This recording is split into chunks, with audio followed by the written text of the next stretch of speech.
থেকে আজ আমরা পাঠ শুরু করব। আসুন আমরা সবাই শ্রী শ্রী রামকৃষ্ণ কথামৃত পাঠ শুরু করি। ওম তব কথামৃতম তপ্ত জীবনম কবিভির্হৃতম কল্মষাপহম শ্রবণমঙ্গলম শ্রীমদাততম ভুবি গৃণন্তি ये হৃদা जना।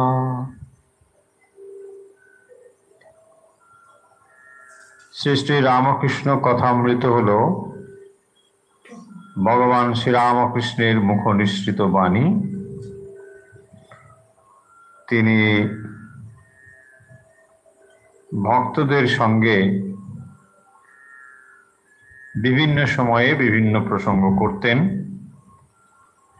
এবং সেই প্রসঙ্গ মাস্টারমশাই শ্রীম, যিনি সময় পেলেই ঠাকুরের কাছে যেতেন, সেই মাস্টারমশাই তারিখ উল্লেখ করে ওই দিনের ঘটনা এবং কথোপকথন তার ডায়েরিতে তিনি সাংকেতিকভাবে লিখে রাখতেন এবং পরবর্তী সময়ে সেই সমস্ত কথা নিয়েই শ্রী শ্রী রামকৃষ্ণ কথামৃত রচিত হয়েছে। তাই রামকৃষ্ণ কথামৃত মানে ভগবান শ্রী রামকৃষ্ণের নিজ মুখে উচ্চারিত বাণী। তাই সরাসরি আমরা কোনো একটি বিষয়ে শ্রী রামকৃষ্ণের নিজস্ব কি মতামত ছিল বা কিভাবে তিনি তার উত্তর দিয়েছিলেন, সেই সমস্ত বিষয় কিন্তু আমরা এখন জানতে পারি এই গ্রন্থটির সাহায্যে। রামকৃষ্ণ কথামৃত আপনারা ঠাকুরমা স্বামীজির ভক্ত যারা, নিশ্চয়ই এই বইটির সঙ্গে পরিচিত আছেন। কম বেশি সকলেই প্রায় এই বইটি পড়েনও। তাই এই গ্রন্থটির সম্বন্ধে নতুন করে বলার খুব বেশি কিছু প্রয়োজন নেই। আজ আমরা যে অংশটি পাঠ করব ইতিমধ্যেই বললাম, 22শে জুলাই 1883 নবম পরিচ্ছেদ, এই অংশটি আজ আমরা পড়ব।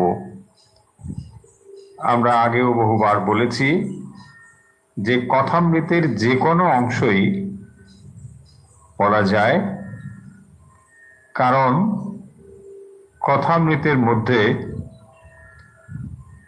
ক্রনোলজিক্যাল প্রেজেন্টেশন নেই, অর্থাৎ একটি না পড়লে আরেকটি বুঝতে পারা যাবে না, এইরকম বিষয় নেই।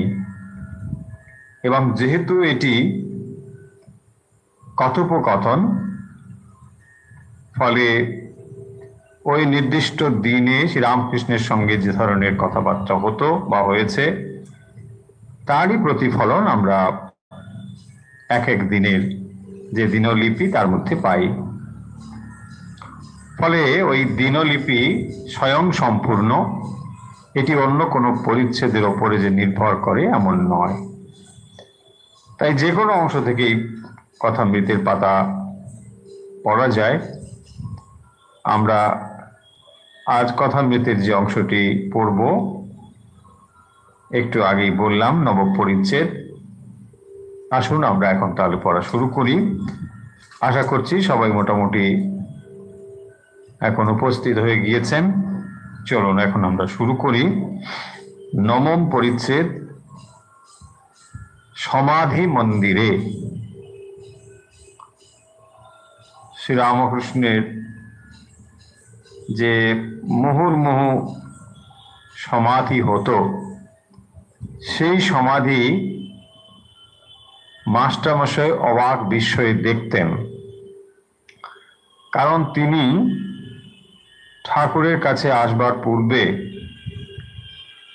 প্রাচ্য পাশ্চাত্য দর্শন সম্বন্ধে পরিচিত হয়েছেন। তিনি বিশেষ করে ইংরেজি সাহিত্য পড়াশুনো করেছেন এবং যেখানে সমাধির ধারণা বা ট্রান্স সম্পর্কে তিনি শুনেছেন, পড়েছেন, কিন্তু শ্রীরামকৃষ্ণকে যখন চোখের সামনে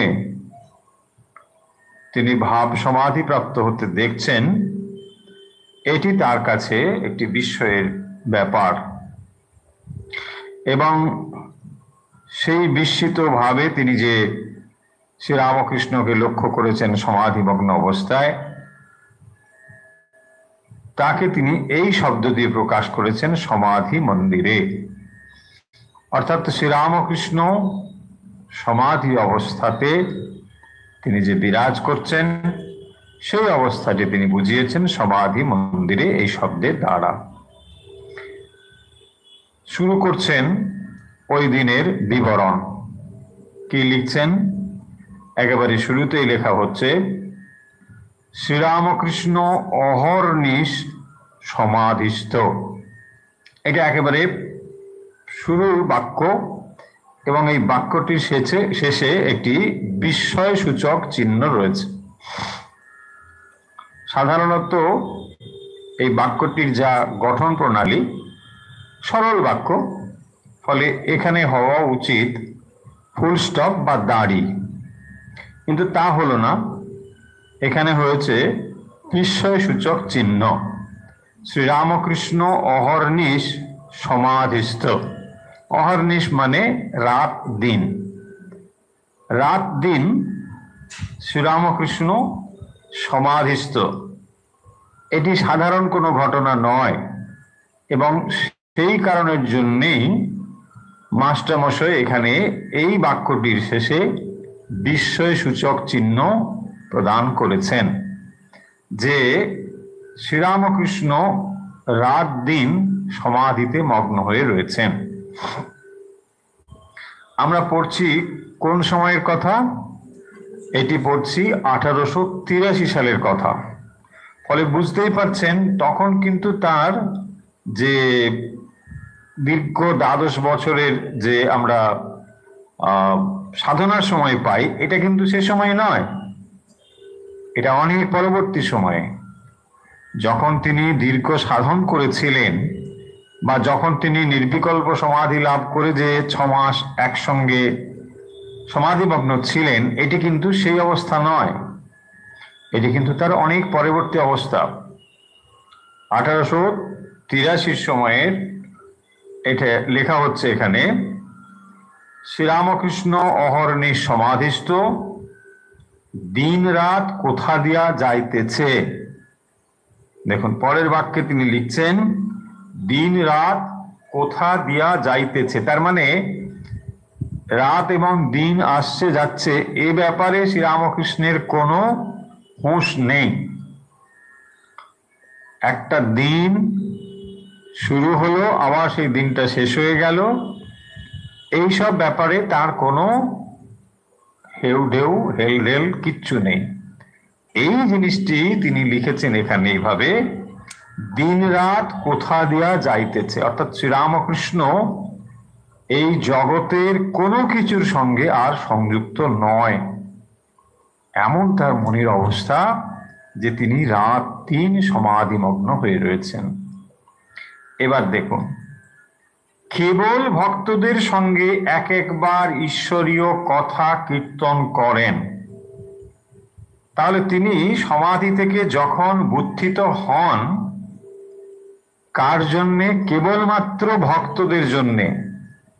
এই যে শ্রীরামকৃষ্ণের অবতার তত্ত্ব, এইটিকে বলার জন্যে স্বামী বিবেকানন্দ ভক্তানুকম্পা, তিনি শ্রীরামকৃষ্ণ হচ্ছেন ভক্তের প্রতি অনুকম্পা, ভক্তের প্রতি কৃপা, করুণা, এখানেও দেখুন মাস্টারমশাই যে বর্ণনাটি দিয়েছেন তাতে স্পষ্টতই বোঝা যাচ্ছে যে কেবল ভক্তদের সঙ্গে একবার ঈশ্বরীয় কথা কীর্তন করেন। তার মানে যখন তিনি সমাধি থেকে বুদ্ধিত হন, নেমে আসেন, তখন আর অন্য কোনো বিষয়ে কথা বলেন না, কেবল ঈশ্বরীয় কথা বলেন এবং তা ভক্তদের সঙ্গেই বলেন। এবং ভাগ্যিস তিনি এই কথা বলেছিলেন এবং ভাগ্যিস তিনি বুদ্ধিত হয়েছিলেন, কারণ তিনি মায়ের সঙ্গে বহুবার এই নিয়ে ঝগড়াও করেছেন যে তিনি চান ভক্তদের সঙ্গে কথা বলবেন, ঈশ্বরীয় প্রসঙ্গ করবেন, এবং সেই জন্যই তিনি এসেছেন পৃথিবীতে। মায়ের সঙ্গে ঝগড়া হচ্ছে এই জন্য যে ওই সময় তিনি এমন সমাধিমগ্ন হয়ে পড়েন যে আর কথা বলতে পারেন না, এবং সেই জন্যই মায়ের সঙ্গে তার ঝগড়া হচ্ছে যে মা একটু আমায় বেসামাল করিস না, ওই সময় ঠিকঠাক রাখিস যাতে আমি একটু কথা কইতে পারি। বোঝা যাচ্ছে যে শ্রীরামকৃষ্ণের অবস্থাটা কি তাহলে। এক, তিনি ভক্তদের জন্য কথা বলবেন বলেই তো পৃথিবীতে এসেছেন, অথচ এখানে এসে মায়ের চিন্তা করতে করতে তার এমন অবস্থা হয় যে আর এই জগতের হুঁশ থাকে না। তাই মায়ের সঙ্গে ঝগড়া করছেন যে মা আমাকে বেহুশ করিস না, আমি দুটো কথা কইব ওদের সঙ্গে। এই শ্রীরামকৃষ্ণ যখন ভক্তদের জন্য তিনি ঈশ্বরীয় প্রসঙ্গ করছেন, সমাধি থেকে নেমে এসে বলছেন কেবল ভক্তদের সঙ্গে ঈশ্বরীয় কথা বলেন, আর অন্য কোনো কথা তিনি বলেন না, এবং ভক্তদের সঙ্গে ঈশ্বরীয় প্রসঙ্গ করেন। 3-4টের সময় মাস্টার দেখিলেন ঠাকুর ছোট তক্তপোষে বসিয়া আছেন ভাবাবিষ্ট। দেখুন একেবারে পরপর যে সেন্টেন্সগুলো রয়েছে আমরা সেই সেন্টেন্সগুলোই অনুধ্যান করবার চেষ্টা করছি। 3-4টের সময় মাস্টার দেখিলেন, তার মানে ওই সময় তিনি এসে উপস্থিত হয়েছেন। শ্রীরামকৃষ্ণের দর্শন করবেন বলে মাস্টারমশাই হাজির হয়েছেন দক্ষিণেশ্বরে। আপনি মনে মনে ওই দৃশ্যটাকে দেখার চেষ্টা করুন। শ্রীরামকৃষ্ণের ওই ছোট্ট ঘরটি, মাস্টারমশাই ঢুকেছেন ওখানে 3:30-র সময়, ধরে নিন মোটামুটি 3:30-4টে। তো ওই সময় ঢুকে তিনি এখানে লিখেছেন 3-4টের সময় মাস্টার দেখিলেন। মাস্টার এবারে কি করবেন না, শ্রীরামকৃষ্ণের ঘরে তার কাছে আসবেন। সেই ঘরটিতে তিনি কি দেখতে পাচ্ছেন, ছোট তক্তপোষে। আপনারা জানেন ওখানে ছোট একটি চৌকি ছিল এবং সেখানেই শ্রীরামকৃষ্ণ বসতেন।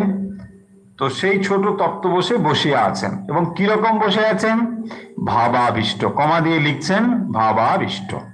তাহলে শ্রীরামকৃষ্ণ ভাবাবিষ্ট অবস্থায় তার ওই ঘরে ছোট তক্তপোষের উপর বসে রয়েছেন। মাস্টারমশাই 3-4টের সময় ওই ঘরের মধ্যে ঢুকলেন। দেখুন তারপরে কি বলছেন, কিয়ৎক্ষণ পরে মার সঙ্গে কথা কহিতেছেন। তখনও তিনি ভাবাবিষ্ট হয়ে আছেন। শ্রীরামকৃষ্ণ যে তখন স্বাভাবিক অবস্থায় রয়েছেন কথা বলার স্তরে, তা কিন্তু নয়, ভাবাবিষ্ট রয়েছেন।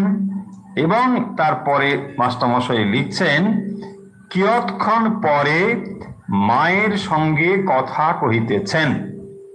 তাহলে দেখুন শ্রীরামকৃষ্ণের এই বর্ণনার যে শিরোনাম দেওয়া হয়েছে সমাধি মন্দিরে, অর্থাৎ মাস্টারমশাই এসে দেখছেন শ্রীরামকৃষ্ণকে পূর্ণ সমাধিমগ্ন অবস্থায়, তাই তিনি লিখেছেন সমাধি মন্দিরে। অর্থাৎ এই সমাধি মন্দিরে যেন মাস্টারমশাই প্রবেশ করছেন, মাস্টারমশাই যেন সেই অবস্থাটি অবলোকন করছেন, দেখছেন। শ্রীরামকৃষ্ণকে তিনি দেখছেন ভাবাবিষ্ট অবস্থায়, এবং একটু পরে তিনি মায়ের সঙ্গে কথা বলছেন। যে শ্রীরামকৃষ্ণ নাকি সব সময় সমাধিমগ্ন হয়ে রয়েছেন, কখনো কখনো তিনি মনটাকে একটু নামিয়ে নিয়ে আসেন ভক্তদের সঙ্গে কথা বলবেন বলে। দেখুন এই শ্রীরামকৃষ্ণের মনের অবস্থা এর পরের বর্ণনা বা কথা রয়েছে। মায়ের সঙ্গে কথা কহিতে কহিতে একবার বলিলেন, মা, ওকে এক কলা দিলি কেন? মানে একটা কলা দিল না, কলার কথা হচ্ছে না, কিন্তু কেউ কেউ ভাবছেন হয়তো দুটো কলা, হয়তো ঠাকুর কলা, কলা নয়। সে বুঝতে পেরেছেন। ঠাকুর খানিকক্ষণ নিস্তব্ধ হইয়া রহিলেন, আবার বলিতেছেন, মা, বুঝেছি, এক কলাতেই যথেষ্ট হবে, এক কলাতেই তোর কাজ হবে জীব শিক্ষা। কলা, অংশ, এইগুলো হচ্ছে শব্দ। কি শব্দ? না, কোনো একটি জিনিসের পূর্ণতা বোঝাতে এই শব্দগুলো প্রয়োগ করা হয়। যখন আংশিক ব্যাপার তখন তাকে কলা বলা হয়। যে এই আমরা বলি না 16 কলা পূর্ণ হলো, দেখবেন এই কথাটা বাংলায় রয়েছে, 16 কলা পূর্ণ হয়ে গেল। তার মানে 16 ভাগ সংযুক্ত হয়ে একটা সম্পূর্ণ হলো, তাই না? 16 আনা বলা হয়, ঠিক এরকম। তার মানে ওটা হচ্ছে তার আংশিক, আর এটা হলো তার পূর্ণ। তো এই ভাবটি এখানে বলছেন, মা, ওকে এক কলা দিলি কেন? দেখুন এই কথাগুলোর এমনি যদি আপনি অন্য জায়গায় তুলে নিয়ে আসেন, এগুলোর খুব একটা তাৎপর্য বা কিছু আপনি খুঁজে পাবেন না। কিন্তু কনটেক্সটটা লক্ষ্য করুন, শ্রীরামকৃষ্ণ ভাবস্থ হয়ে রয়েছেন এবং তিনি ভাবস্থ হয়ে মায়ের সঙ্গে কথা বলছেন। এগুলো একেবারে দেব ভাষা। এই ভাষাগুলোর ভাব না ধরতে পারলে আমরা এর অর্থ কিছু বুঝবো না। ওকে এক কলা দিলি কেন?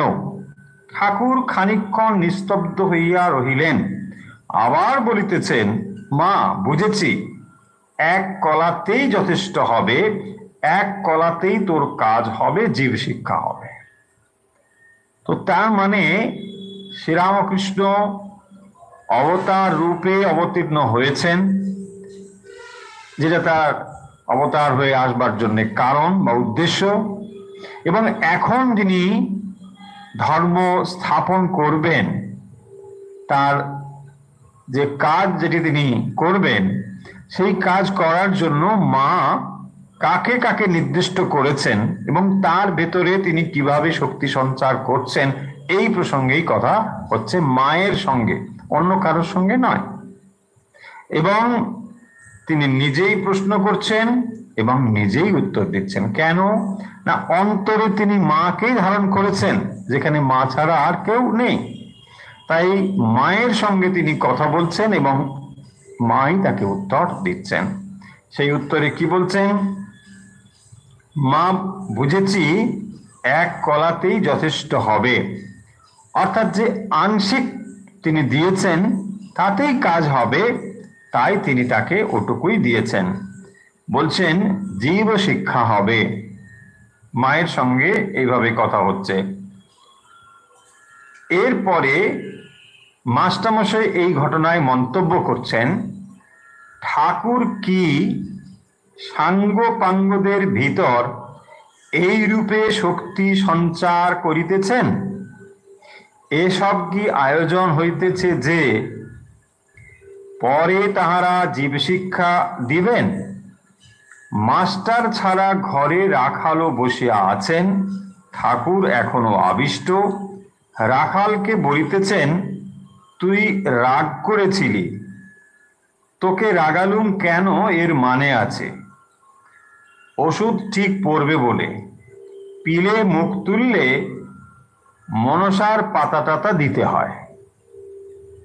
দেখুন শ্রীরামকৃষ্ণ যে ভাবস্থ অবস্থায় কথা বলছেন, এই কথাগুলো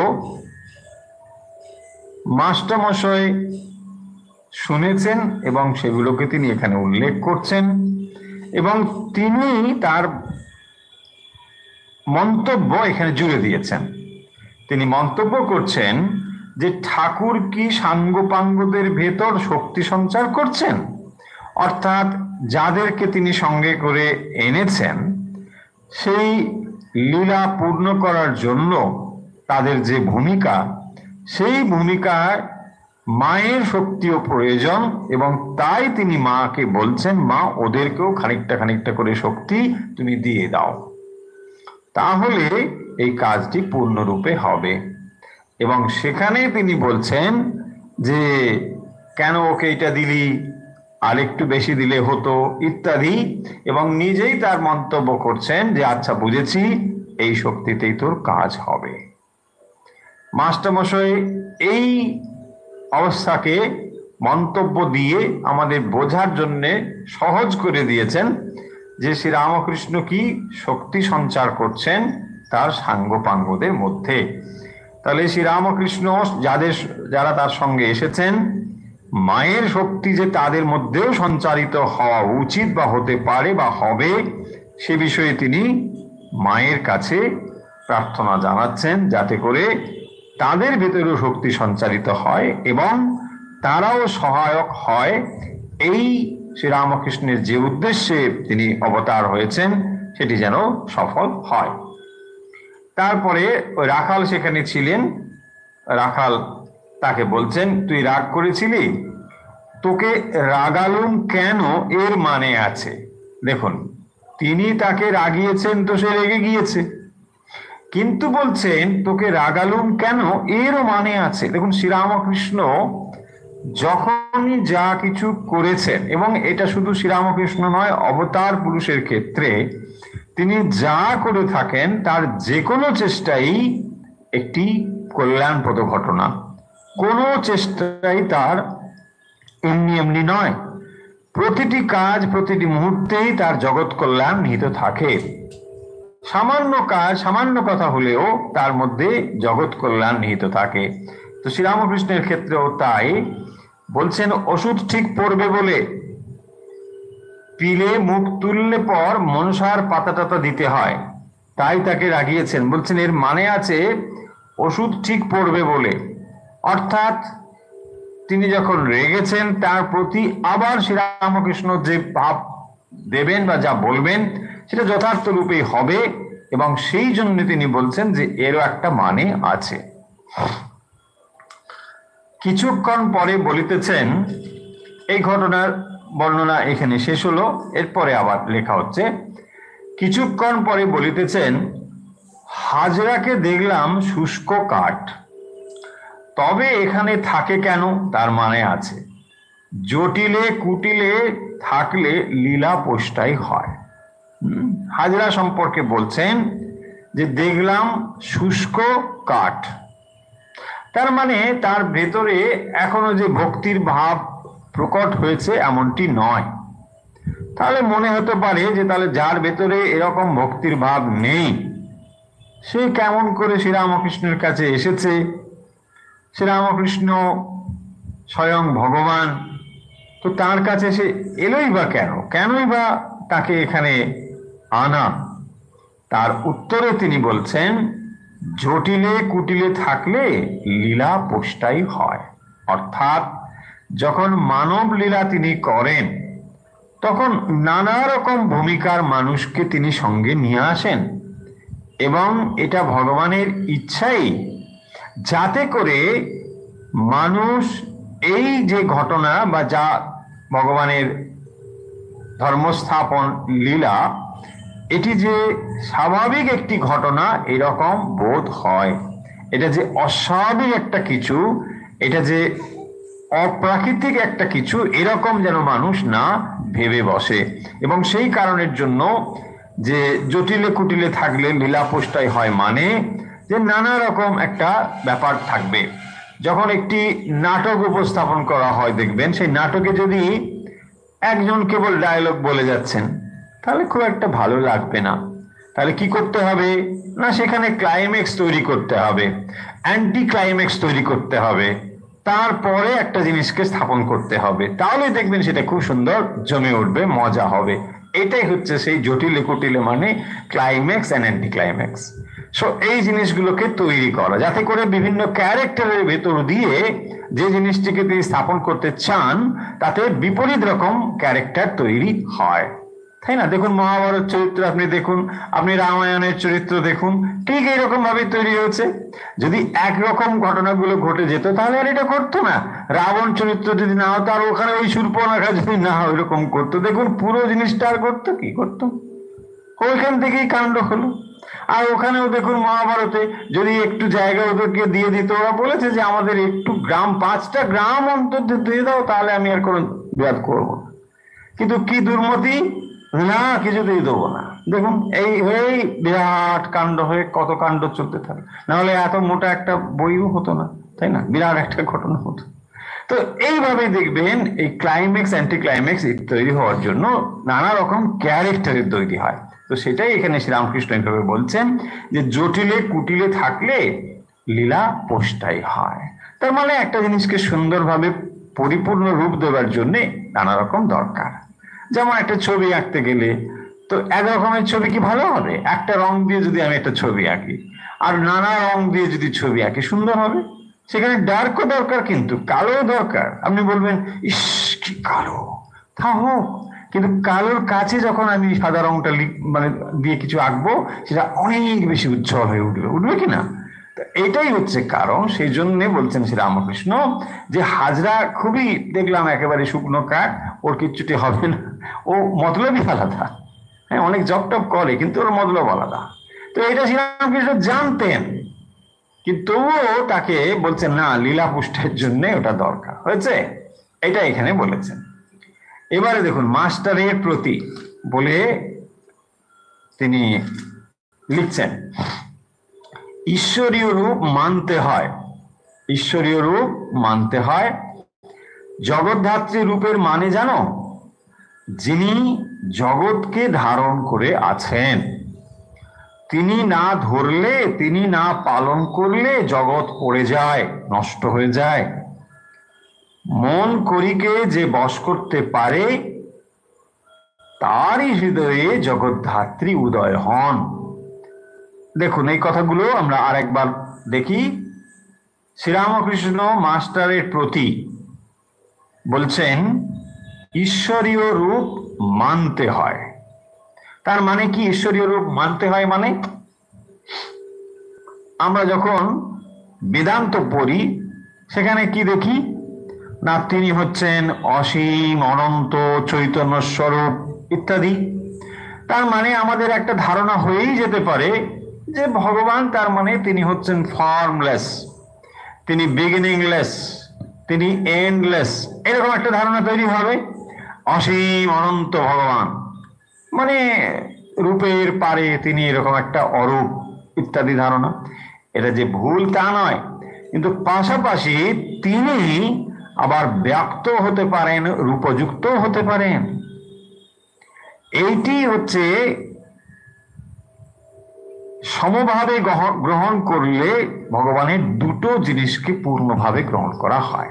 অর্থাৎ তিনি ব্যক্ত, তিনি অব্যক্ত, তিনি রূপহীন, তিনি রূপযুক্ত। যখন তিনি নির্গুণ নিরাকার হন, আবার তখনই তিনি সগুণ সাকারও হতে পারেন। এই কথাটি মাস্টারমশাইকে তিনি বিশেষ করে বলছেন, কারণ মাস্টারমশাই দেখবেন ভাব কি, মাস্টারমশাইয়ের ভাব হচ্ছে নিরাকার। হ্যাঁ, মাস্টারমশাইয়ের ভাব কথা মৃতে ব্যক্ত রয়েছে অন্যত্র, যে তার কিন্তু নিরাকারের ভাব। তিনি যে ঈশ্বরের একটা ফর্ম হতে পারে এটা খুব একটা তিনি বিশ্বাস করেন না। ঠিকই আছে, সেই জন্য তাকে বিশেষ করে মনে করিয়ে দিচ্ছেন ঈশ্বরের রূপ মানতে হয়। তার মানে তুমি যে নিরাকার নিরাকার বলো, এটা যেমন তোমার একটা ভাব ঠিকই আছে, তুমি ওইভাবে অগ্রসর হচ্ছ, হ্যাঁ, তাকে তুমি আকাশের সঙ্গে তুলনা করছো, এটা তোমার ঠিক আছে, তুমি এরকম করে করো। কিন্তু তার মানে এই রকম সিদ্ধান্ত করে ফেলো না যে যারা রূপের সাধনা করছেন তারা ভুল করছেন, এটাও সিদ্ধান্ত করা তোমার ঠিক হবে না। দেখুন সেই জন্যে এই কথাটা তাকে মনে করিয়ে দিচ্ছেন, ঈশ্বরীয় রূপ মানতে হয়। তার মানে তিনি যখন নির্গুণ নিরাকার, তিনি সগুণ সাকারও বটে। তিনি চাইলে সগুণ সাকার এবং নির্গুণ নিরাকার বোধ। তিনি ব্যক্ত, তিনি অব্যক্ত। শ্রীরামকৃষ্ণ বলছেন তিনি ব্যক্ত, তিনি অব্যক্ত, তিনি আরো কত কি। এই যে আরো কত কি, এটা আমরা বুঝতে পারবো না। আমরা কেবল দুটো জিনিস বুঝি, হয় বস্তুটি লাল নয় অলাল। লাল আর অলাল, অলাল মানে লাল ছাড়া যা কিছু, তাকে আমরা অলাল বলছি। তাহলে এই দুটো শ্রেণী হতে পারে। যে কোনো জিনিসকে যখন আমরা শ্রেণীবিন্যাস করি তখন দুটো থাক হতে পারবে, কিন্তু এই দুটোর মাঝামাঝি আর কি হয়? তাই যেখানে বলছেন হয় একটা ব্যক্ত না একটা অব্যক্ত, হয় তিনি সাকার নয় তিনি নিরাকার, বলছেন আরো কত কি, সেই সমস্ত রূপের ধারণা আমরা করতে পারবো না। এবং তাই শ্রীরামকৃষ্ণ ওই শব্দটি বলে সেখানে ছেড়ে দিয়েছেন, আর বিশেষ কিছু বলেননি। মাস্টারমশাইকে তাই মনে করিয়ে দিচ্ছেন ঈশ্বরীয় রূপ মানতে হয়। জগৎধাত্রী রূপের মানে জানো? বলছেন জগৎধাত্রী রূপের মানে, জগৎ ধাত্রী, অনেকে এই শব্দটাকে জগদ্ধাত্রী বলে, জগদ্ধাত্রী না, জগৎধাত্রী। হ্যাঁ, ধয়ের উপরে দয় ধয় আছে এখানে, জগদ্ধাত্রী, জগদ্ধাত্রী, জগন্নাথ, জগন্নাথ, এরকম নয়। হ্যাঁ, শব্দগুলো এরকম সব এমন বিকৃত উচ্চারণ হয়ে যাচ্ছে এবং ধীরে ধীরে ভাষা এত মানে পরিবর্তিত হয়ে চলেছে, মানুষ এটাকেই এক সময় সঠিক বলে ভাববে। যেমন বহুবার আমি বলেছি দুর্গা বানানটা, দুর্গাটা এমন দীর্ঘকার দিয়ে লেখা হয় চারিদিকে, এমনকি দুর্গাপুরেও লেখা হয়, তো তাতেও সবাই মনে করবে যে ওটাই ঠিক বানান। জগৎধাত্রী এর সঙ্গে রয়েছে জগৎ যুক্ত ধাত্রী, জগৎধাত্রী, দয় ধ, জগদ্ধাত্রী নয়। তো জগৎধাত্রী রূপের মানে হলো যিনি জগৎকে ধারণ করে আছেন। স্বাভাবিকভাবেই যেহেতু দুটো শব্দ, জগৎ প্লাস ধাত্রী, ধাত্রী মানে যিনি ধরে আছেন, ঠিক? তাহলে যিনি জগৎকে ধারণ করে আছেন তাকেই বলা হয় জগৎধাত্রী। তিনি না ধরলে, তিনি না পালন করলে জগৎ পড়ে যায়, নষ্ট হয়ে যায়। দেখুন, তাহলে জগৎধাত্রী রূপের মানে হচ্ছে যিনি জগৎকে ধারণ করে রয়েছেন, সেই মহামায়া। সেই মহামায়া যিনি কি করেছেন, নাকি জগৎকে ধারণ করে আছেন। ভগবানের ইচ্ছেতেই তার এই মায়া শক্তি, এবং সেই মায়া শক্তি জগৎকে ধারণ করে রয়েছেন, সেইটি জগৎধাত্রী রূপের অর্থ। তিনি না ধরলে, তিনি না পালন করলে জগৎ পড়ে যায়, নষ্ট হয়ে যায়। অর্থাৎ এই জগৎ তো তারই, এটা তারই তো কাজ, তিনি একে পালন করছেন, তিনি একে সর্বদাই ধরে রয়েছেন, তাই জগৎ এভাবে চলছে। বিজ্ঞান দিয়ে আমরা জিনিসটিকে একভাবে দেখি, আমরা কি বলি না, একটি সঙ্গে আর একটি শক্তির রয়েছে, তো এই শক্তির ফলে একটা বহির্মুখী শক্তি, একটা অন্তর্মুখী শক্তি, এবং সেই কারণের জন্য এটা একই রকম ভাবে ঘুরছে এই মহাবিশ্ব। এটা বিজ্ঞানের দিক থেকে আমরা বলি, কিন্তু আধ্যাত্মিকতার দিক থেকে এটাকে এইভাবে এক্সপ্লেন করা হয় যে এখানে এই জগৎ পালন একটি শক্তি রয়েছে, জগৎকে ধরে রাখার জন্য একটি শক্তি রয়েছে, এবং সেই শক্তিটি কোনো জড় শক্তি নয়, সেটি চেতনা শক্তি, এবং সেটি হচ্ছে মহামায়া জগৎধাত্রী। তাই জগৎধাত্রী কোনো জড় শক্তি নয়, এটা চেতনা শক্তি, এবং সেই চেতন শক্তি দ্বারাই এই বিশ্ব ব্রহ্মাণ্ডকে তিনি ধারণ এবং পালন করছেন, তাকেই বলা হয় জগৎধাত্রী। মন করিকে যে বশ করতে পারে তার হৃদয়ে জগৎধাত্রী উদয় হন। করিন্দ্রাসুরকে তিনি বধ করেছিলেন মা জগৎধাত্রী, এইভাবে পৌরাণিক কাহিনী রয়েছে। করিন্দ্রাসুর মানে করিযুক্ত ইন্দ্র, করিন্দ্র। তো এখানে তিনি হাতি, এই যে মন করিকে যে বশ করতে পারে, তাহলে মন করি মানে মন রূপ হস্তি, তাকে যে বশ করতে পারে তার হৃদয়ে জগৎধাত্রী উদয় হন। তাহলে জগৎধাত্রী কোন হৃদয়ে প্রতিষ্ঠিত হবেন? আসলে হচ্ছে মন করিকে যিনি বশ করতে পারেন। তাহলে মন মত্ত করি, মত্ত হস্তি, তাকে যদি বশীভূত করা যায় কেবল তখনই জগৎধাত্রী সেই হৃদয়ে প্রকটিত হন। এই হচ্ছে জগৎধাত্রী রূপের অর্থ।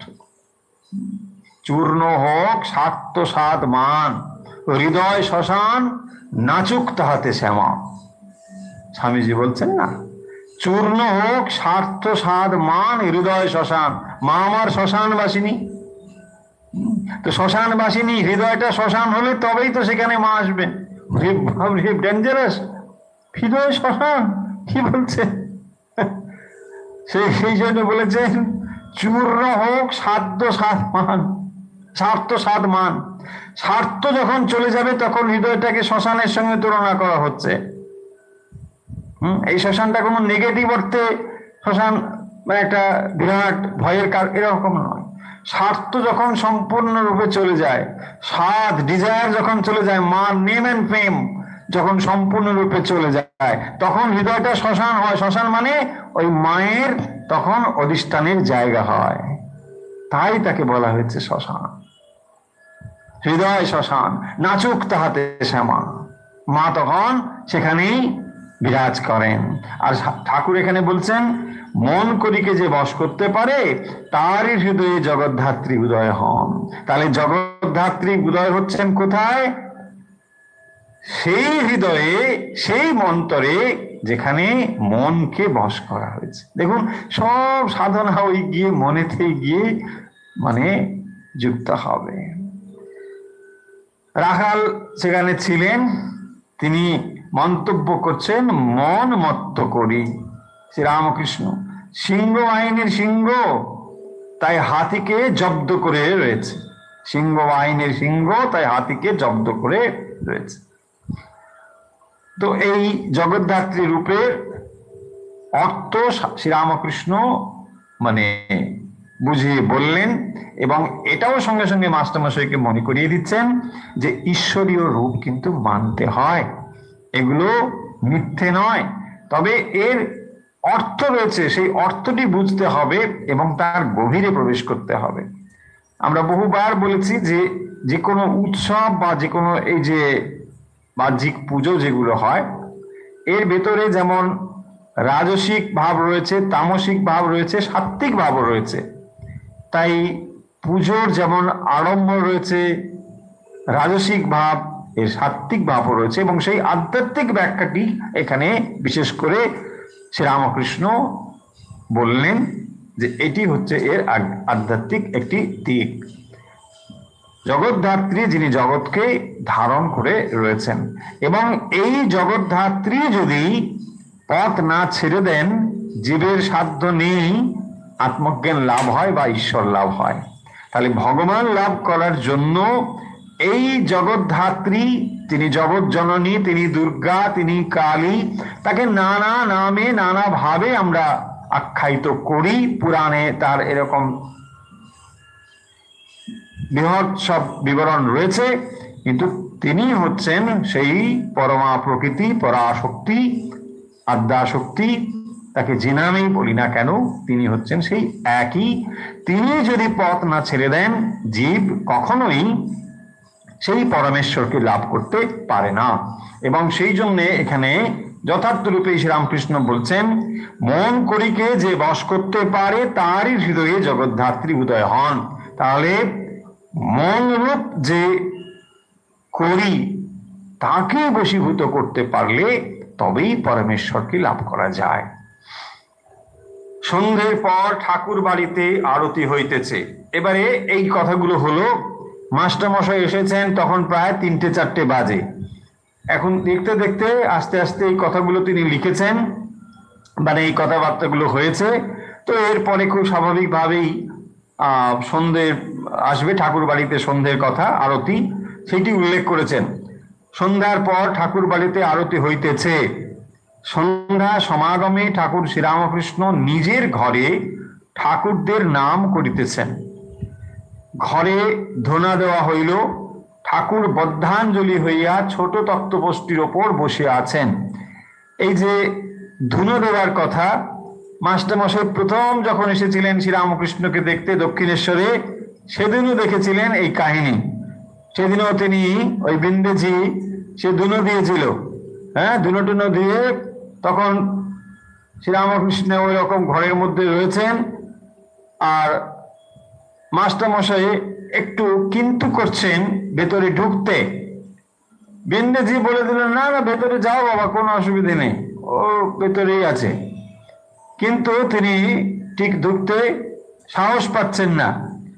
সেদিনও ঘরে ধুনো দেওয়া হয়েছিল, এবং তারপর মাস্টারমশাই, যেমন আপনারা সকলেই জানেন যে প্রথম দেখাটি এবারে খুবই একটা বিরাট ছাপ মাস্টারমশাইয়ের মনে রয়েছে। তো তিনি বিন্দেজিকে জিজ্ঞাসা করেছিলেন, আচ্ছা এই সাধু বাবাটি তো এখানে অনেকদিন রয়েছে? না, হ্যাঁ অনেকদিন রয়েছে।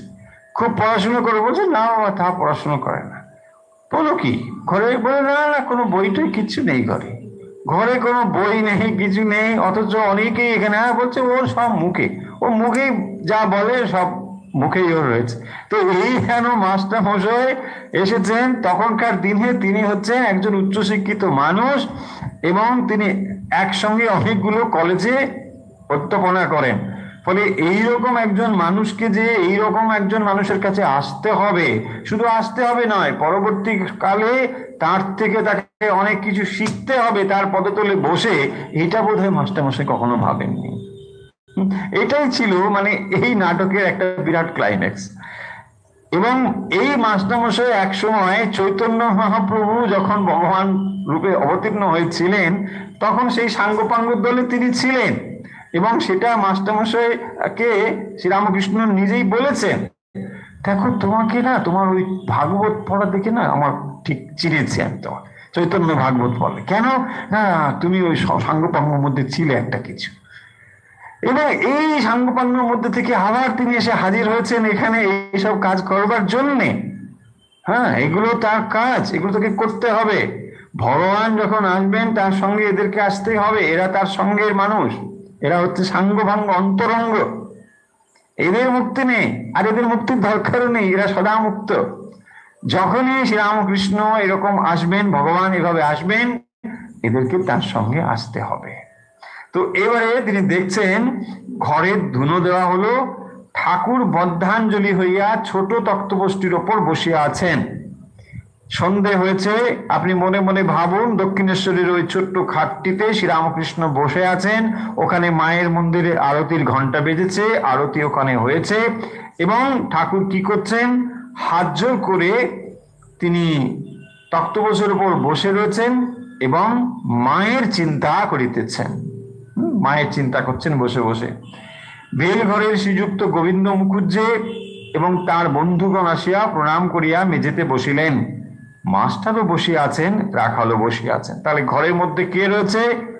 রাখাল, মাস্টার, আর এসে হাজির হলো গোবিন্দ মুখুজ্জে আর তার বন্ধু, এরা সব এসে হাজির হলো। বর্ণনা শুরু, এখন বর্ণনা রয়েছে। বাহিরে চাঁদ উঠিয়াছে, জগৎ নিঃশব্দে হাসিতেছে, ঘরের ভিতর সকলে নিঃশব্দে বসিয়া ঠাকুরের শান্ত মূর্তি দেখিতেছেন। ঠাকুর ভাবাবিষ্ট, কিয়ৎক্ষণ পরে কথা কহিলেন, এখনো ভাবাবস্থা। এই যে বর্ণনাটুকু আমরা এই কথামৃতের এই পাতার মধ্যে পেলাম, এখানে প্রধান যে জিনিসটি রয়েছে, বা শ্রীরামকৃষ্ণকে যেভাবে মাস্টারমশাই দেখেছেন, দেখবেন ভাবস্থ অবস্থায় বেশি লক্ষ্য করেছেন, এবং সেই জন্যই যথার্থ রূপে উপরে যে শব্দটি প্রয়োগ করেছেন, সমাধি মন্দিরে শ্রীরামকৃষ্ণকে সমাধিমগ্ন অবস্থায় তিনি দর্শন করছেন, এবং এই কারণের জন্য সমাধি মন্দিরে এটা দিয়েছেন। আমরা যদি রিক্যাপ করি যে অংশটুকু এখন আমরা একবার দেখলাম, দেখুন খুব ভালো করে ভাবার চেষ্টা করুন। শ্রীরামকৃষ্ণ দক্ষিণেশ্বরের ওই ছোট্ট ঘরটির মধ্যে তিনি রয়েছেন, এবং মাস্টারমশাই সেখানে গিয়ে কি দেখেছেন তা তিনি বর্ণনা করছেন। যে ওই সময়ে তিনি কেমন থাকতেন, না রাত দিন সমাধিমগ্ন হয়ে থাকতেন শ্রীরামকৃষ্ণ। কেবলমাত্র একটু নেমে আসতেন ভক্তদের সঙ্গে কথা বলার জন্য, কেবল যদি তিনি বুদ্ধিত হতেন ভক্তদের সঙ্গে একটু কথা বলতেন, এবং কি কথা বলতেন সেটা উল্লেখ করেছেন, ঈশ্বরীয় প্রসঙ্গ, অন্য আর কোনো কথা তার মুখে থাকতো না, ঈশ্বরীয় প্রসঙ্গ। ওই রকম সমাধি ভাব অবস্থা থেকে নেমে এসে তিনি কেবল ঈশ্বরীয় প্রসঙ্গ করতেন। এবং মাস্টারমশাই 3টে-4টের সময় যখন ঘরে ঢুকছেন, তখন দেখতে পাচ্ছেন যে তিনি তখনও ভাবস্থ হয়ে রয়েছেন, এবং তখন তিনি মায়ের সঙ্গে ভাবস্থ অবস্থায় কথা বলছেন। কি কথা বলছেন সেটাও এখানে উল্লেখ করেছেন। বলছেন যে মা ওকে এক কলা দিলি, হ্যাঁ ওকে এটা দিলি, আচ্ছা ঠিক আছে, আচ্ছা ওতেই তার হবে হবে। এই যে ভাবস্থ হয়ে তিনি এই কথাগুলো বলছেন, মাস্টারমশাই সেখানে তার মন্তব্য জুড়ে দিয়েছেন যে এটা এরকম নিশ্চয়ই হবে যে তিনি যাদেরকে সঙ্গে করে নিয়ে এসেছেন, অর্থাৎ যারা তার সাঙ্গ পাঙ্গ, এই লীলা পার্ষদ যারা, তাদেরকে যখন তিনি কাজে লাগাবেন, সেই শক্তি সঞ্চার করার জন্য মায়ের কাছে তিনি প্রার্থনা জানাচ্ছেন যে মা আমি একা কত কিছু করব, এদেরকেও কিছু কিছু দায়িত্ব দাও, এদেরকেও শক্তি দাও। এবং সেই জন্য তিনি বলছেন আচ্ছা ওকে এক কলা দিলি, আচ্ছা ঠিক আছে। কলা অংশটা আমরা কি সেটা একটু আগেই বললাম। কলা হচ্ছে একটা পূর্ণ থেকে অংশকে বলা হয় কলা, এবং সেই কলা তাকে যখন দিয়েছেন, অর্থাৎ আংশিক যখন তাকে দিয়েছেন, সেটা নিয়ে মায়ের কাছে একটু অনুযোগ করছেন যে মা ওকে অংশ দিলি, পুরো দিলি না। এবং তারপরে তার মন্তব্য যেটা আচ্ছা বুঝলাম, এই অংশতেই তোমার কাজ হয়ে যাবে। মাস্টারমশাইয়ের মন্তব্য যে এইভাবে তাকে শক্তি সঞ্চার করেছেন এবং এভাবেই তিনি জীব শিক্ষার আয়োজন করছেন, অর্থাৎ যাদেরকে নিয়ে তিনি এবারে এই ধর্মস্থাপনের কাজটি করবেন, তাদের ভেতরে মা যে শক্তি সঞ্চার করেছেন বা শক্তি সঞ্চার করবেন, সেই বিষয়ে তিনি এই কথা এখানে উল্লেখ করেছেন। এবং তারপরে আমরা যে বর্ণনাটুকু দেখতে পাবো, সেখানে হাজরার প্রসঙ্গ ঠাকুর করছেন যে হাজরাকে দেখলাম শুকনো কাঠ, তবে হ্যাঁ তার মানে আছে। মানেটা কি না, মানে হচ্ছে লীলা পোষ্টাই। দেখুন এখানে এই শব্দটি ব্যবহার করা হয়েছে, লীলা পোষ্টাই। লীলা পোষ্টাই মানে একটা চিত্রকে যদি পূর্ণ রূপ দিতে চাই, সুন্দর রূপ দিতে চাই, সেখানে দুটো রকম জিনিস থাকতে হবে, একটা বিপরীত জিনিসও থাকতে হবে। কারণ একজন যখন কোনো একটা জিনিস কেউ বলে যাচ্ছেন, তাকে যদি কাউন্টার করার মতো কিছু না থাকে তাহলে কি করে হয়? সেই কারণের জন্য কাউন্টার করার জন্য এক একটা ক্যারেক্টার তৈরি করতে হয়, এবং তাকেই শ্রীরামকৃষ্ণ বলেছেন লীলা পোষ্টাই। অর্থাৎ তাহলেই একটা জিনিস খুব সুন্দরভাবে স্থাপিত হবে। আপনারা নিশ্চয় মনে করতে পারবেন রামায়ণে মন্থরার কাহিনী। দেখুন হঠাৎ করে এই মন্থরা যদি না থাকতো তাহলে এত ঘটনা ঘটতো না। মন্থরা এসে কি কাণ্ড না করলো, মানে তাকে বলল না না এইসব না, তোমার মনে ঠিক নয়, না তোমার ছেলে কেন হবে না রাজা। আরে তাদের মধ্যে কত সুন্দর সম্প্রীতি ছিল, ভাই ভাই রামচন্দ্রকে তারা অত্যন্ত শ্রদ্ধা করতেন, পিতার পরেই তাদেরকে স্থান দিয়েছিলেন, এত শ্রদ্ধার পাত্র। কিন্তু সেখানে এই বিভেদ তৈরি করে দিল তাদের মধ্যে এই মন্থরা এসে। এই হচ্ছে লীলা পোষ্টাই। এইরকম ক্যারেক্টার গুলো থাকলে তবে লীলাটা ঠিকঠাক মতন হবে, এইটা তিনি বলে দিলেন। এবং তারপরে যে কথাটি এখানে মানে বলেছেন, সেটি বিশেষ করে মাস্টারমশাই উল্লেখ করছেন যে মাস্টারের প্রতি, একেবারে যেন তাকেই বলা হয়েছে বলে তিনি উল্লেখ করেছেন। মাস্টারের প্রতি, কেন প্রতি, আমরা তার ব্যাকগ্রাউন্ডটা একটু আগে বলে দিয়েছি। কারণ মাস্টারমশাই নিজেই নিরাকারে বিশ্বাসী ছিলেন, এবং তখনকার দিনে মানে যারা একটু ব্রাহ্ম সমাজের সঙ্গে কোনো না কোনো ভাবে সংযুক্ত ছিলেন, তারা নিরাকারকেই বেশি পছন্দ করতেন। এবং আমরা জানিও স্বামীজি এভাবে ছিল। এবং তারপরে যখন রাজা মহাজের ক্ষেত্রে বিশেষ করে তিনি ওই কালী টালি মানা বা মূর্তি মানা যখন এসব হলো, তখন তিনি এগুলো পছন্দ। স্বামীজি তখন বিশেষ করে বললেন, আরে তুমি ব্রাহ্ম সমাজে এইসব করেছো, যে মানবে না এইসব করেছো, আরে তুমি ওর ভাবে কেন ডিস্টার্ব করো, এইসব নানা রকম কথা রয়েছে। ফলে তখন আমরা বুঝতেই পারছি যে ওই সময়ে একটা নিরাকারের দিকে সবার একটা ঝোঁক ছিল বা প্রবণতা ছিল।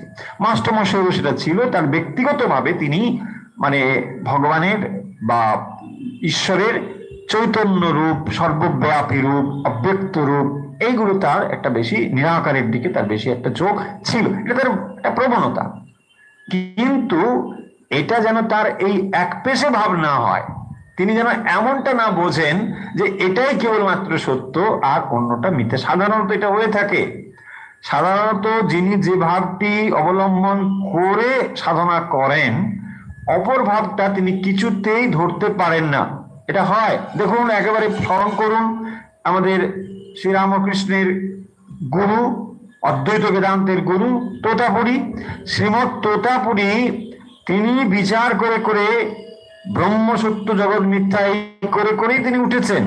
40 বছরের দীর্ঘ সাধনা করে এটাই করেছেন, এবং তার ফলে সেখানে সব সময় দেখবেন ব্রহ্মকে একমাত্র সত্য, একমাত্র তত্ত্ব বলে স্বীকার করা হয়েছে।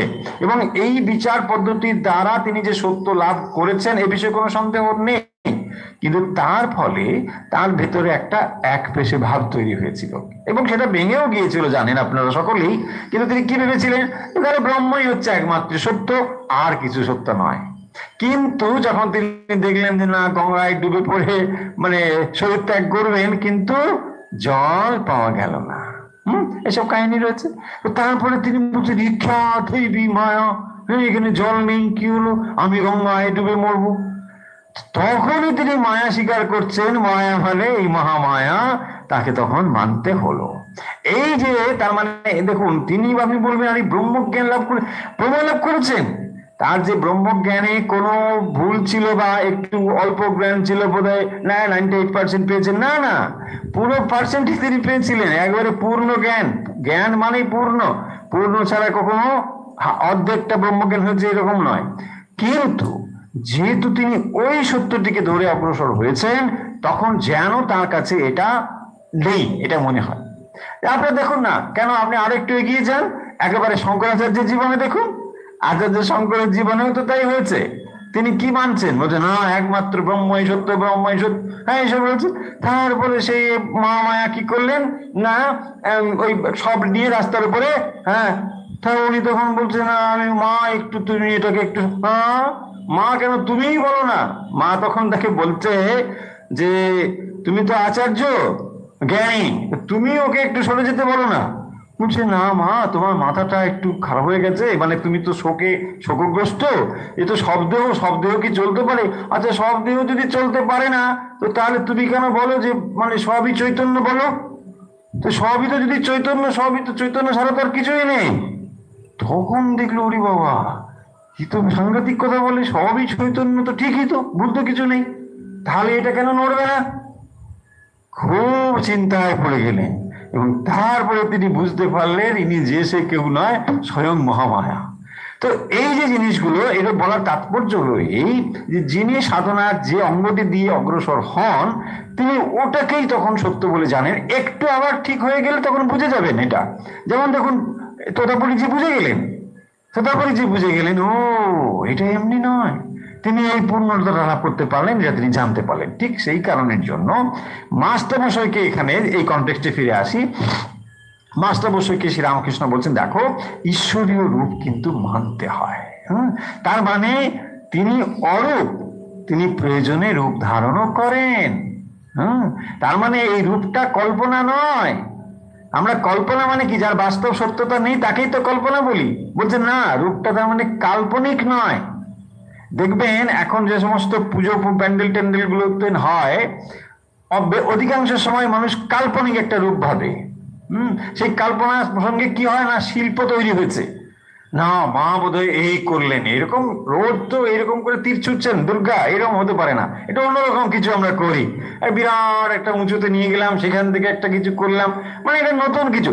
আমি বলি এটাতে একটা শিল্পী মনস্ক থাকতে পারে, একটা শৈল্পিক দিক থাকতে পারে, এতে আমার বক্তব্য কিছু নেই। কিন্তু যে রূপ দেবদেবীর ধ্যান মূর্তিতে প্রকাশিত হয়েছে, এটাকে কল্পনা বলবেন না, এটা কল্পনা নয়। এই ধৃষ্টতা যেন আমরা না করি, হ্যাঁ, যে না ওগুলো সব কল্পনা, না কল্পনা নয়, ওগুলো হচ্ছে তাদের সম্পূর্ণভাবে যে দর্শন তারা করেছেন, সেই আধ্যাত্মিক দর্শনের রূপ বর্ণনা করা হয়েছে। দেবী ওইভাবে তাদের হৃদয়ে ধরা দিয়েছেন, তবেই সেইভাবে সেটি মন্ত্র রচনা করা হয়েছে। তাহলে মন্ত্রগুলো এমনি মানে কয়ের সঙ্গে ল আর পয়ের সঙ্গে র মিলিয়ে যে কবিতা লেখা হয়, এরকম জিনিস ভাববেন না। মানুষ এইগুলোকে বোঝে না বলেই ওই জিনিসগুলোর উপরে একটা নানা রকম দিয়ে থিম দিয়ে শুরু করেছে এখন পুজো মানে থিম নয়, এই হচ্ছে জিনিস। সেই জন্য এখানে বলেছেন যে এটা ঈশ্বরীয় রূপ এবং এটা মানতে হয়। তারপরে তিনি জগদ্ধাত্রীর কি অর্থ সেটা বলে দিলেন। জগদ্ধাত্রী মানে যিনি জগৎকে ধারণ করে রয়েছেন, তিনি হচ্ছে জগদ্ধাত্রী। তাহলে এই যে জগৎকে ধারণ করার একটা শক্তি রয়েছে, তা নাহলে জগৎ কোথায় থাকবে, তাই না? জগৎ থাকবে কোথায়? তাকে যে ধারণ করা, তাকে যে পালন করা, তার মানে এখানে একটা শক্তি কাজ করছে এবং সেই শক্তিই তো জগদ্ধাত্রী, সেই শক্তি তো মহামায়া, সেই শক্তি তো আদ্যা শক্তি। তিনি কখনো দুর্গা রূপে, কালী রূপে আমাদের কাছে আসেন। আমরা এখন যে পুজোগুলো করি দেখবেন তার সঙ্গে তিনটে মূল ধারা যুক্ত হয়েছে। একটি পৌরাণিক ধারা, তার আগে হচ্ছে বৈদিক ধারা, আর একটি হচ্ছে তান্ত্রিক ধারা। এই তিনটে ধারার সম্মিলন হয়েছে এখন আমরা যে পুজোগুলো করি, দেবদেবীর পুজো ইত্যাদি। দুর্গা পুজো হচ্ছে যার মধ্যে রয়েছে বৈদিক এবং পৌরাণিক, বৈদিক এবং পৌরাণিক, এই দুটো ধারা নিয়ে দেখবেন দুর্গা পুজো হয়। কালী পুজো হচ্ছে সম্পূর্ণ তান্ত্রিক পুজো, তান্ত্রিক। আর জগদ্ধাত্রী পুজো হচ্ছে দুর্গা পুজোই, কিন্তু তন্ত্র মতে। তাহলে আমরা যদি বলি তান্ত্রিক দুর্গা পূজা সমান সমান জগদ্ধাত্রী পূজা, একদম ঠিক কথা। তান্ত্রিক দুর্গা পূজা হচ্ছে জগদ্ধাত্রী পূজা। তার মানে এখানে তন্ত্র প্রাধান্য। সেই জন্য দেখবেন জগদ্ধাত্রী পুজো সন্ন্যাসী করতে পারে, জগদ্ধাত্রী পুজো সন্ন্যাসী করতে পারে, কিন্তু ব্রহ্মচারী মানে দুর্গা পুজো ব্রহ্মচারী ছাড়া করতে পারবে না। ওই জন্য পারে না, কারণ ওটি হচ্ছে ওই বৈদিক বা পৌরাণিক পুজো। তান্ত্রিক পুজোতে সন্ন্যাসীর অধিকার রয়েছে, কিন্তু এটা পারবে না, হয়েছে?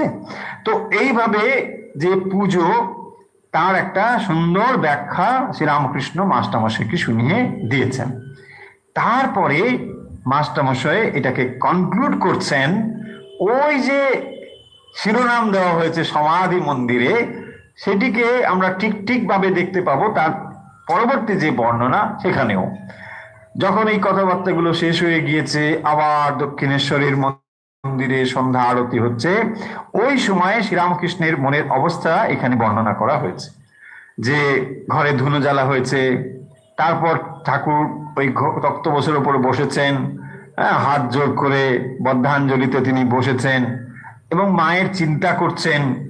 তারপরে ভক্তরা এসেছে, সেখানে বসেছেন এবং বর্ণনা করছেন বাহিরে চাঁদ উঠিয়াছে, জগৎ নিঃশব্দে হাসিতেছে। হাসছে জগৎ, কিন্তু নিঃশব্দে, মানে যেন ধ্যানমগ্ন। এই নিঃশব্দ হাসি মানে ধ্যানমগ্নতার একটা পরিচয়, ধ্যানমগ্নতার একটা প্রকাশ। তিনি যেন, অর্থাৎ প্রকৃতিও যেন ধ্যানমগ্ন রয়েছে, নিঃশব্দে হাসিতেছে। ঘরের ভিতর সকলে নিঃশব্দে বসিয়া ঠাকুরের শান্ত মূর্তি দেখিতেছেন। তাহলে ওই যে সমাধি, সেই সমাধি অবস্থার বর্ণনা যেন এখানে হচ্ছে। ঘরের মধ্যে ঠাকুরও যেন শান্তভাবে সমাধিমগ্ন রয়েছেন এবং সবাই তাকে দেখছেন। ঠাকুর ভাবাবিষ্ট, কিয়ৎক্ষণ পরে কথা কহিলেন, এখনো ভাবাবস্থা। একটু পরে আবার তিনি কথা বলছেন, কিন্তু তখনও তিনি যেন ভাবাবিষ্ট হয়ে রয়েছে। বলো তোমাদের যা সংশয়, আমি সব বলছি। এই হচ্ছে শ্রীরামকৃষ্ণ তখনও খানিকটা ভাবস্থ, এবং তারপরে তিনি বলছেন, বলো তোমাদের যা সংশয়, আমি সব বলছি। গোবিন্দ অন্যান্য ভক্তেরা ভাবিতে লাগিলেন কি বলিবেন।